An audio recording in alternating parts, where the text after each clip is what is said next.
Institute of Counselling. Skills of Counselling. Tape 7. Action skills. Role play. Brainstorming. And force field analysis.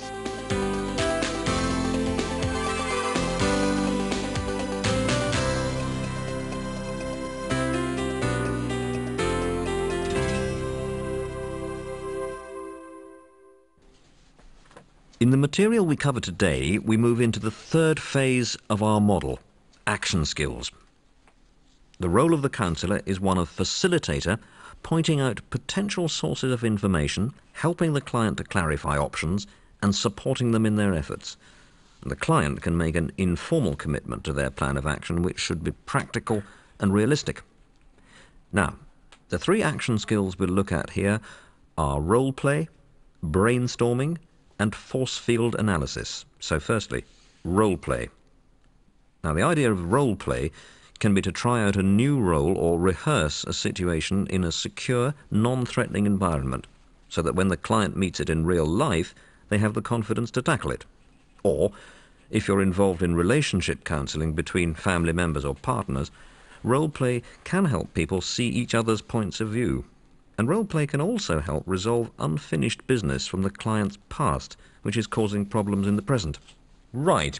Who's got a problem with their boss? No one? Peter, you don't look too convinced. Would you mind coming out? Oh, thanks. Now, your work involves... I work in an open plan office. I'm an administrative assistant to my boss and a couple of other executives. OK, tell me about your boss. What's he like? What's he sound like? He's a she. Oh, even better. Counsellors often have to role-play people older or younger or the opposite sex. Go on. She's hopeless at delegating work. Then at the last minute she'll stand over my desk in a domineering sort of way and she'll say, "Peter, what are you doing right now?" The implication is, whatever I'm doing, it can't possibly be as important as the new project she's failed to schedule in, which I feel she should as a manager. Well, OK, let's try it out. You be yourself and I'll be your boss. I will call her Val. Peter, what are you doing right now? I'm still working on the purchasing project, which Bill asked me to have ready by tomorrow. Bill, something's come up. It's pretty urgent and I need to get Peter onto it right away, if that's OK with you. Yeah? Good. Right, Peter, this may require you to work over lunch. Is that really necessary? I'm overloaded with work as it is, and... What's the meaning of that? I'm the boss round here. Yeah, well, if you say so, then I suppose that's fine. Yeah, OK. Right, now we'll roll reverse, OK? Peter, what are you doing right now? Hello, Val. Please have a seat. This is really urgent, and I'm asking you to do it right now. Fine. I'm happy to discuss additional work, but right now I need to finish this report. I'd like to discuss this with you later on today. OK? Right, thanks, Peter. So this type of role play using a new model of assertiveness could help Peter have more confidence in dealing with his boss. Now, role play in relationship counselling can help people to see each other's point of view. So let's split up into pairs, shall we? And How was your week, Andy and Mary? It wasn't so good. We just seemed to argue.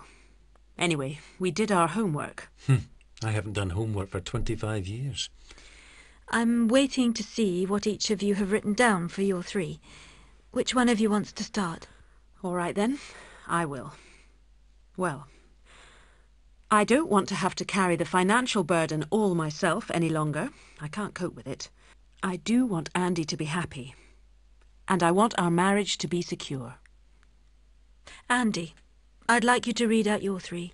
All right. I'm going to be treated as head of the house. I want to be a successful businessman as well as a good mechanic. And I want our marriage to benefit from the business I'm starting up. So Mary won't have to work, not even part-time. Andy and Mary, I want you now to swap your sheets over.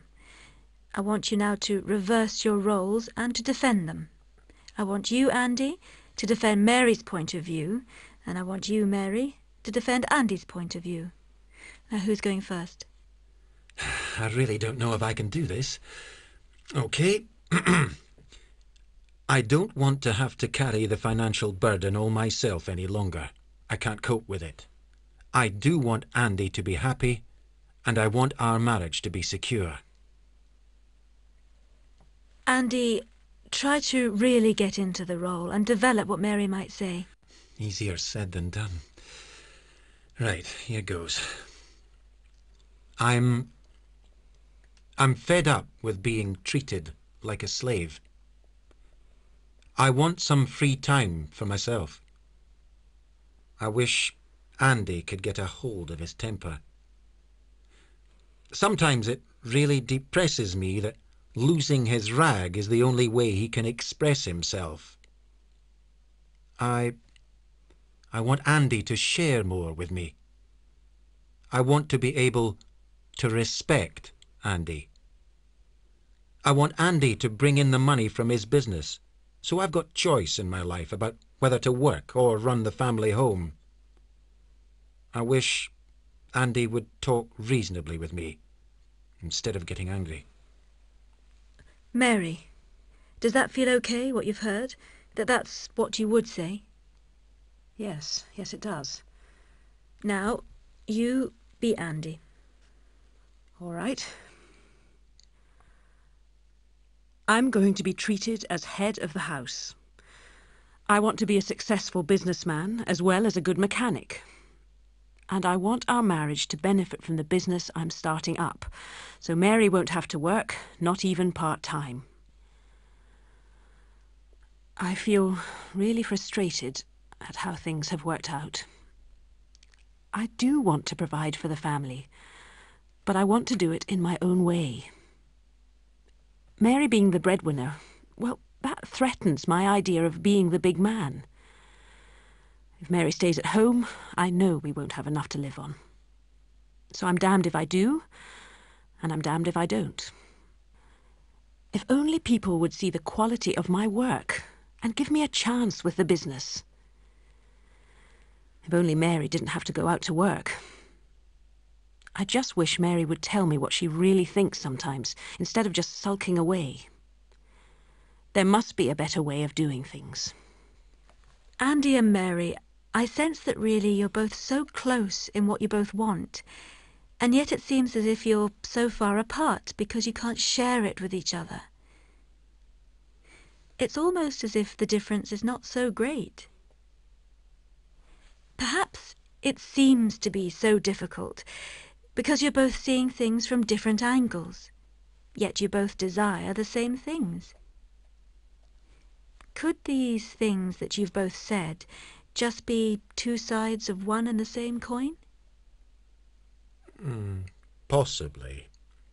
But I'd still need time to think about that. I think we've got hope for the future again. Okay, right. Force field analysis. Now, this is a problem-solving model, and it involves the client selecting and writing down a goal which is both realistic and attainable. In essence, it's a bit like a game of rugby. We're here at this end of the pitch, and our goal is to get to the other end and score a try. Now, there will be forces, namely the opposition, who will hinder us, and there'll be our own teammates who will act as a facilitating force, and they'll help us to achieve our goal. Hindering forces, facilitating forces. So we list the hindering forces, though we don't dwell on these as the client may feel they're at the bottom of a scrum, and then list the facilitating forces which will move us closer towards our goal. A plan of action is then drawn up.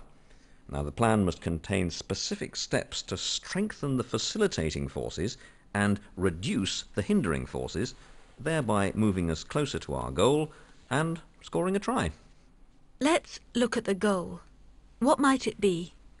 Well, it would certainly be good to get out of the immediate crisis. That my job at Waterside could be under threat because I can't hold it down. It would be good to get out of that. My goal would be that Mary can go back to part-time working and not have a timekeeping problem. Part-time working. Mary, what is your response to what Andy has just said? Well, yes, that would be very nice indeed. A bit unrealistic, but nice.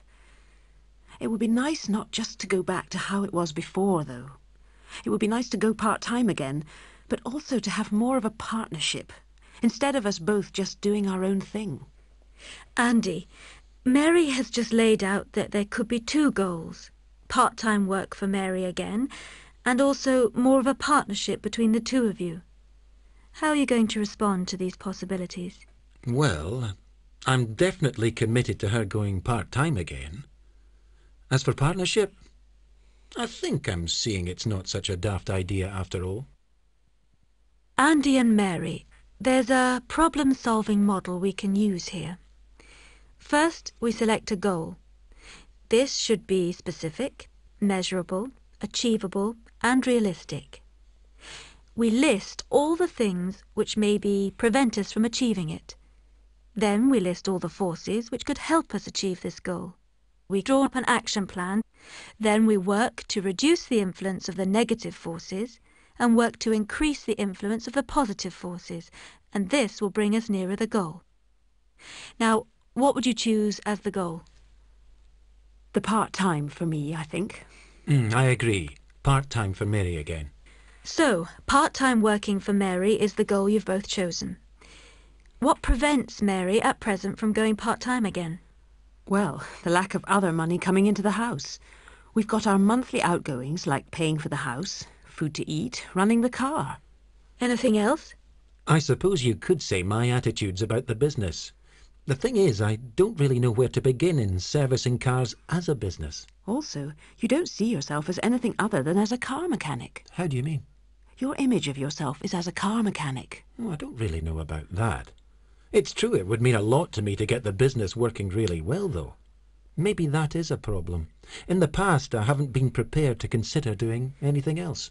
So, things which may prevent Mary from getting back to part-time work are lack of money from other sources to meet monthly financial commitments, lack of information about how to service cars as a business. In the past, Andy hasn't been prepared to consider alternatives to his chosen trade. Now, what could help you achieve your goal? I've always been a bit suspicious of men in suits, but I do know the local council or whatever do days when you can get free business advice. Andy, you said, in the past I haven't been prepared to look at other things. How do you feel about looking at other things now? Well, I think I don't feel so defensive about things now. Maybe because of all this chatting we've been doing. So yes, maybe there are other things I could do part-time to get some regular money coming in. I always get excited by brainstorming because of the possibilities we and the client can come up with. Now, in essence, it's lateral thinking. It's writing down firstly the problem and then possible solutions to it. This can be really fun and enjoyable as the client explores the options which could be open to him or her. Now, there's no need at this stage to assess whether the idea is good, bad, or plain crazy. In fact, in the craziest idea could be the germ of a workable one. The point is to brainstorm, to come up with as many options as possible, list them all as a first stage, and then later review them and analyse them. Helping clients move themselves on doesn't just involve effort, it needs creativity and imagination as to just what options are open to them. Well, what part-time jobs can we think of? Let's be as imaginative as we like. Bar work. Working as a handyman. Security guard. Caretaker at a school. Stuffing leaflets into envelopes at home. My sister did that, said it was awful. Working at a petrol station. Thing is, it's got to leave time for my car business. Fine.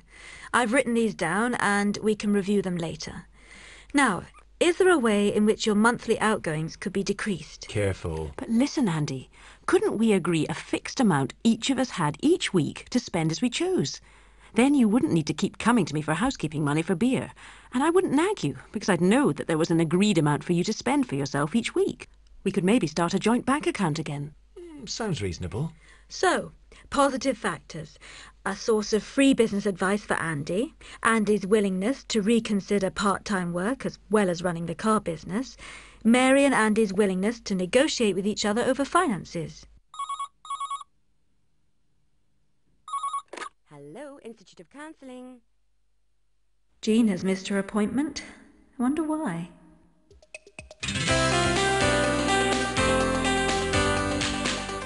What are the limitations of using the force field analysis model in counselling? How creative are your brainstorming skills? Might there be any characters you would not wish to role-play for clients?